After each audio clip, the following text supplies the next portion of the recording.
वैभव Gupta ji USA से। जय श्री राम, जय हनुमान। महाराज जी के चरणों में सादर दंडवत प्रणाम। महाराज जी, मैं कई सालों से राम नाम का जप, भगवत गीता और रामचरितमानस का लिखित रूप जप कर रहा हूं, लेकिन जब मैं सिर्फ नाम जप की अवधि बढ़ाता हूं और शास्त्र अध्ययन या प्रभु की लीला का अध्ययन या गुणगान नहीं करता तो मन काफी चंचल हो जाता है और विषय भोग की कामना अधिक सक्रिय हो जाती है। ऐसा क्यों? क्या सिर्फ नाम जप मन को पूरी तरह से नियंत्रित करने और आनंद तथा ज्ञान प्राप्त करने के लिए पर्याप्त नहीं है? नाम पूर्ण रूप से समर्थ है। नाम से ही लीला का प्रादुर्भाव हुआ है। आप समझिए, वाल्मीकि जी कोई लीला नहीं जानते थे, कोई धर्म कर्म नहीं जानते थे, कोई अन्य शतमार्ग नहीं जानते थे, पूरा नाम भी सही नहीं ले पाते थे। मरा मरा जपा और प्रभु के अवतार के पहले ही प्रभु के चरित्र का लेख कर दिया। तो आप ये कैसे कैसे सकते हैं? हाँ, आप में कमी है, वो स्वीकार कीजिए कि आप उस नाम में ऐसा महत्व नहीं कर पा रहे, नाम में एकाग्र नहीं हो पा रहे। पर एकाग्र हो या ना हो, महत्व करो या ना करो, आग अपना काम कर ही देती है। आग तुम्हारी श्रद्धा की अपेक्षा नहीं रखेगी, जला ही देगी। तो भाव कुभाव अनख आलस हो, नाम जपत मंगल। आप नाम जप कीजिए, श्रद्धा पूर्वक कीजिए, दीर्घ काल तक कीजिए। लीला इसलिए गायन करने से सहयोग मिलता है कि मोह का नाश सीधे लीला से होता है। जब हम प्रभु की लीला चरित्रों का गान करते हैं तो मोह का नाश होता है। और मोह गए बिनु राम पद होई न दृढ़ अनुराग। भगवान के चरणों की दृढ़ता बिना नाम में स्वाद नहीं मिलता है। स्वाद न मिलने के कारण नाम जप करते हुए भी पूर्वाभ्यास इंद्रियों को स्वाद है विषय भोगों का, तो मन और 5 ज्ञानेंद्रियां विषय भोगों की तरफ भाग जाती है। इसमें कोई आश्चर्य की बात नहीं। पर नाम की सामर्थ्य, लीला को प्रकट करने की सामर्थ्य है।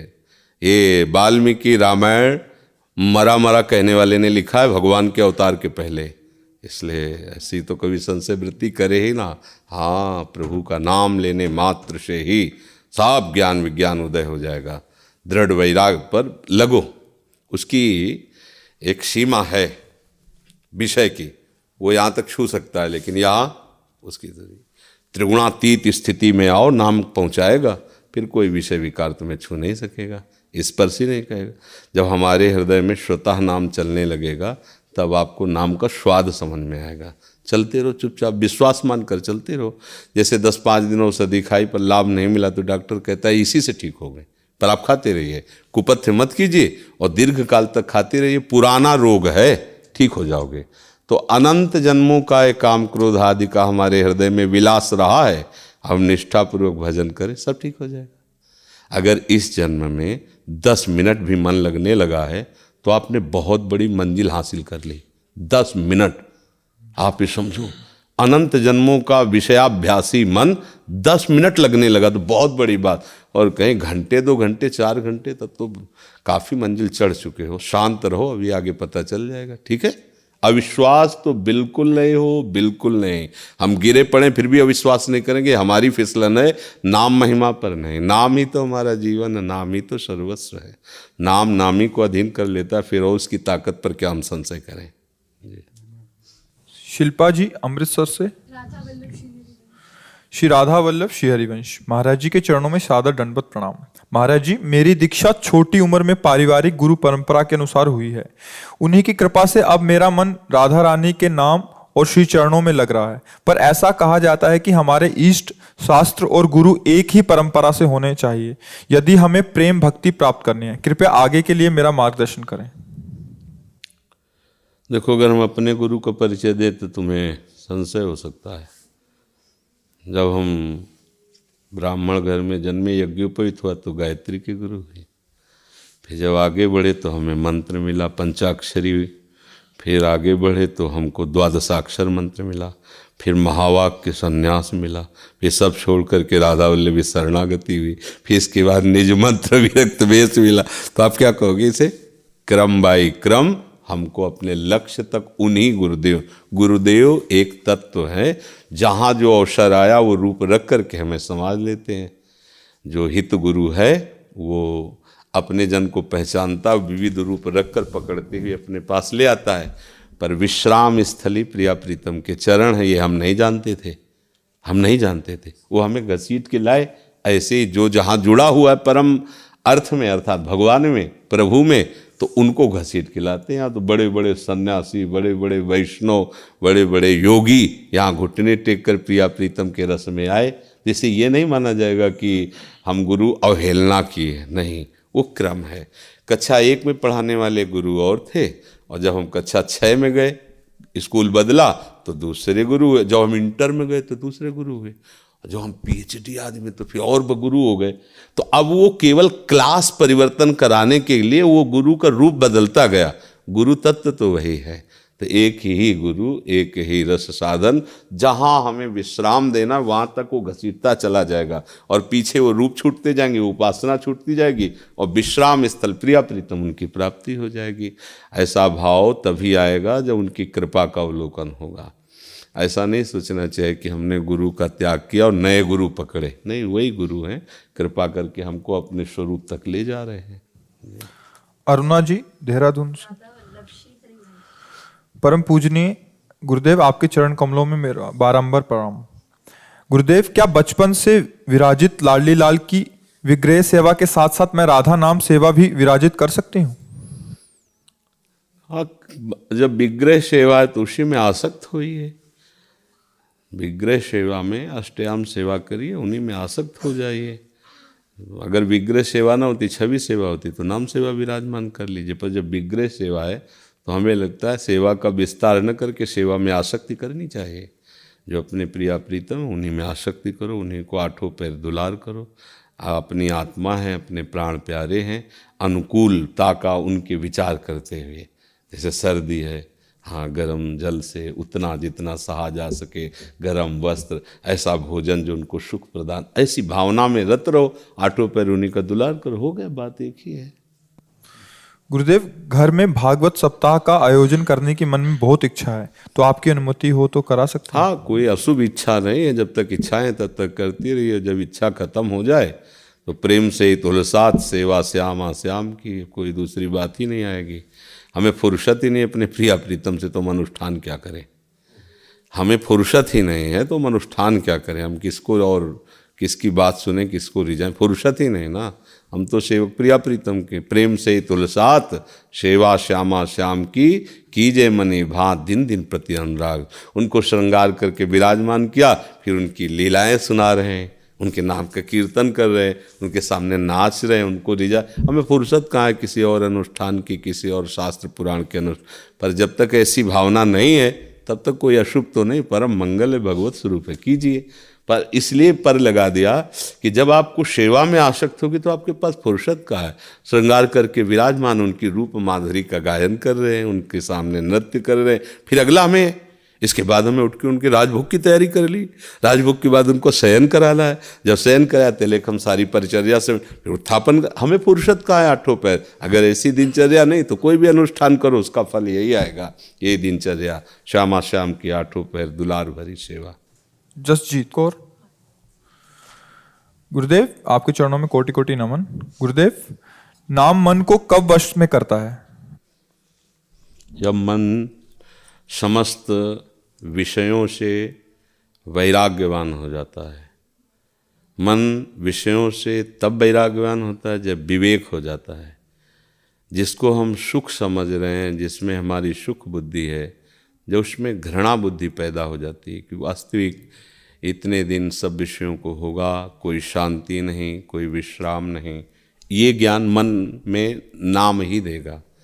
धीरे धीरे फिर उसके हृदय की निर्मलता बढ़ती है, तो मलिनता, सकामता, विषय वासना, इच्छा, ये सब नष्ट होने लगती है। जहाँ नष्ट हुई और थोड़ा सुख मन को नाम का मिला, फिर ऐसे पकड़ लेता है, रोम रोम रग रग, नाम के बिना जी नहीं सकता हो। नाम उसका जीवन हो जाता है। जहाँ नाम उसका जीवन हो जाता है तो कोई भी सिद्धि, कोई भी ज्ञान, कोई भी ऐश्वर्य उससे बाकी नहीं, सब कुछ प्राप्त हो जाता है। बस इसके लिए समय लगेगा कि हमारी जो वासनाएं, हमारी जो कामनाएं हैं, जिन वासना कामनाओं के वशीभूत होकर हमने धर्म विरुद्ध आचरण किए, जो हमारे पाप हैं, वो पहले नाम नष्ट करेगा। नष्ट करने के समय हमें जलन होती है, अशांति होती है, चुपचाप उसको सह जाए, अगला कोई गलत कार्य करे ना, तो लंबे समय तक नाम जपने पर फिर हृदय निर्मल हो जाता है। नाम और मन, मन और नाम एक हो जाते हैं। अब वो स्वाभाविक, जैसे हम श्वास लेते हैं छोड़ते हैं, इसमें हमारा कोई श्रम नहीं है, ऐसे ही नाम जपने में उसको कोई श्रम नहीं पड़ता। जो उपासक निष्पाप होने लगता है, जिसकी कामनाएं शांत होने लगती हैं, जिसको संसार में सुख नहीं अनुभव होता, क्योंकि है नहीं, दुखालयम अशाश्वतम है नहीं। भगवान में जिसका चित्त अर्पित हो गया वो भगवत स्वरूप ही हो जाता है। तो जब तक हमें कोई भी विषय अच्छा लग रहा है, जब तक हमें कोई व्यक्ति अच्छा लग रहा है, अनुकूलता, प्रणाम, नमस्कार, पदवी अच्छा लग रहा है, तब तक हृदय मलिन है। और जब केवल प्रभु अच्छे लगने लगे, प्रभु का नाम, प्रभु का रूप, प्रभु की लीला, प्रभु का धाम, तब हृदय निर्मल माना जाता है। समझ में आया? राहुल जी पानीपत से। जी महाराज जी आपके चरणों में कोटि कोटि नमन। महाराज जी आपकी कृपा रूपी सत्संग से तो पता लगा है कि साधना का साथ निरंतर ईष्ट और गुरुदेव का स्मरण और चिंतन है, लेकिन जब हम स्मरण करते हैं तो महाराज जी सबसे पहले ईष्ट गुरु की मुख से छवि तक निहारते हैं, उसके बाद मन नहीं टिकता। कृपया मार्गदर्शन करें।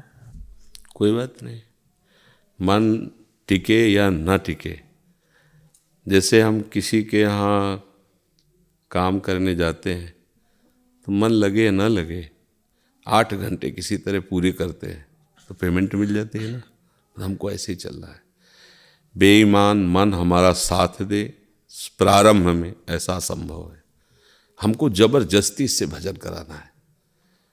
जैसे हम मन लगाएं या ना लगाएं, भोजन पा रहे पेट भर जाएगा ना, ऐसे मन लगे ना लगे आप नियम बना लो, इतने मिनट इतने घंटे हमें साधना करनी है, आपको वही फल मिलेगा। और धीरे धीरे एक दिन मन लग जाएगा। मन लग गया तो महात्मा हो गया। मन ना जैसे पूछता है कि गुरु जी ने तो कहा कि इसमें सुख है, नाम में सुख है, चिंतन में सुख है, सुख क्यों नहीं मिल रहा? हाँ, जैसे पित्त का रोगी हो जाता है ना, पित्त रोग जानते हो, कफ वायु पित्त 3 है हमारे अंदर, कफ वात पित्त। जब पित्त बढ़ जाता है तो मिश्री खवाने पर जो है उसे मीठा नहीं लगता, उसे कड़ुआ लगती है। पर वही मिश्री अधिक बार सेवन की जाए, अधिक समय तक, तो पित्त का शमन कर देगी और मीठा लगने लगेगा। दूसरा उदाहरण, जब जहर चढ़ जाता है सांप का तो नीम की पत्ती खवाने पर उसे मीठी लगने लगती है, तब पक्की पहचान है। गांव में जैसे किसी को सांप डस लिया, प्राय खेतों में काम करने वाले को ऐसा होता था, हमने देखा भी है, तो झाड़ने वाले आते थे। पहले मंत्रों का प्रभाव, वास्तविक ये कोई ड्रामेबाजी नहीं है, मंत्रों में ताकत, पर वो मंत्र और वो पवित्रता वो बात नहीं रह गई। स्वार्थ के कारण सब प्रभावहीन हो गया है। नहीं, ऐसा नहीं, हमने देखा है, बिल्कुल देखा है। और सांप का काटा हुआ विष चढ़ते हुए उसको देखा और विष उतरते हुए भी देखा है। 7-8 वयोवृद्ध आए थे, जब जिसको सांप काटा था तो सबसे पहले उनको नीम की पत्ती खवाई, कैसी लग रही, और मीठी लग रही, उनका पक्का सांप ने काटा है। फिर फूल की थाली में पीछे उन्होंने कुछ लिखा और ऐसे पीठ में ऐसे चिपक गई एकदम, बोले अब दूसरा प्रमाण पक्का, इसमें विष चढ़ गया है। फिर इसके बाद मंत्र झाड़ना शुरू किया, 8 घंटे लगभग लगे होंगे, एकदम फ्रेश हो गया। कोई मंत्रों का प्रभाव होता है, ऐसा नहीं होता कि सब गप्पे हैं। तो ऐसे ही विषय है जहरीला पर मुझे मीठा लग रहा है, तो हमारे ऊपर माया का जहर चढ़ा हुआ है इसलिए मीठा लग रहा है। नाम है मीठा तो मुझे कड़ुआ लग रहा है, तो माया का पित्त बढ़ा हुआ है इसीलिए वो।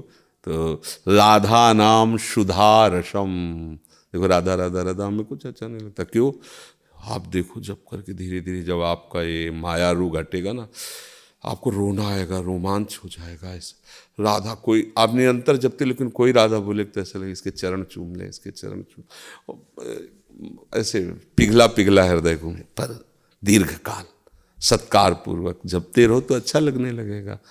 अब हमारा जन्म जन्म से अभ्यास है भोगों का, बहुत बढ़िया अभ्यास भोगों का है, ऐसे जल्दी थोड़ी छूट जाएगा। देखो छोटा बच्चा पैदा होता है, माँ उसके मुख में दुग्ध लगाती है, किसने सिखाया कैसे पान करना है? पूर्वाभ्यास है ना। अभी बिल्कुल छोटा, बिल्कुल व्यवहार को नहीं जानता, और ऐसे आप कीजिए वो रोने लगेगा। ये क्यों? इसको क्यों जानता है? बोले पुराना गुरु है, वो जानता है इस बात को, ऐसे करो, किलकारियां मानने लगेगा। मतलब प्यार को, आक्रोश को वो जान रहा है।